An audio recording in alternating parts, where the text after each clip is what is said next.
Bahagi ng EDSA rehabilitation ang pagsasaayos sa EDSA busway. May hiling ang ilang commuter kung paano ito mas mapapabuti para sa kanila.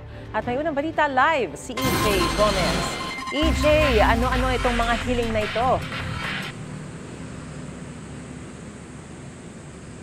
Mariz, ito nga nag-iinspeksyon ng Transportation Department sa mga istasyon ng EDSA busway bilang bahagi ng EDSA rehabilitation. At dito sa Film Station sa Quezon City, chinek natin ang sitwasyon ng pagbiyahe ng mga kapuso nating commuters. Arawang bumabiyahe ang hotel industry worker na si Abril sakay ng bus. Daily routine daw niya ang sumakay mula sa Film Station patungong Pasay City.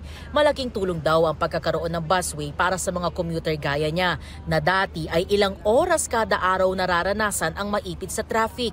Kaya magandang balita raw ang ginagawa ng gobyerno na pagsasaayos ng mga pasilidad sa mga istasyon. Dito sa Film Station may man lift para sa persons with disabilities o PWD, improved elevator para sa regular commuters at may mas maayos na bike track at signages. May mga naka-install din ng mga CCTV cameras sa istasyon. At may mga tauhan na naglilinis para mapanatiling well-maintained ang paligid ng istasyon. Siguro enough naman siya as additional help para sa commuters. Kasi syempre for PWD, yung katulad ganyan, naka-wheelchair, magiging accessible since nasa gitna siya yung stations. Ganyan din ang sinabi ni Larry na sumasakay ng bus sa Film Station patungong Kamuning Station. Enough na rin po. Siyempre madali pong makababa.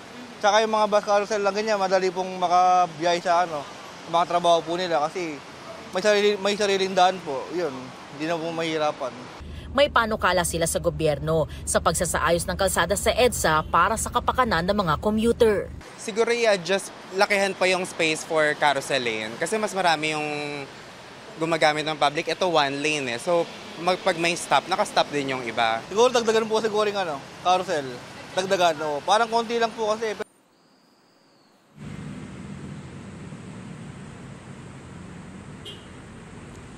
Mariz, sabi ng mga nakausap ko, sakaling gawing 2 lanes yung EDSA busway ay malaking tulong daw yon para sa ganon mas mapabilis pa yung biyahe ng mga commuter. Samantala, kani-kanina lang meron tayo nakitang ilang persons with disabilities o PWD gaya ng mga naka-wheelchair na nahirapan sa pagpunta dito sa istasyon dahil sa rampa sa kalsada. Meron ding isa pa na nakatungkod naman at hirap na hirap doon sa paglalakad. Sabi ng ilan natin nakausap, mas mainam daw na mayroong handle doon sa magkabilang gilid ng rampa para sa mga PWD.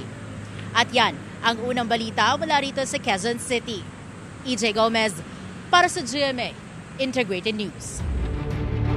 Igan, mauna ka sa mga balita, mag-subscribe na sa GMA Integrated News sa YouTube para sa iba't ibang ulat sa ating bansa.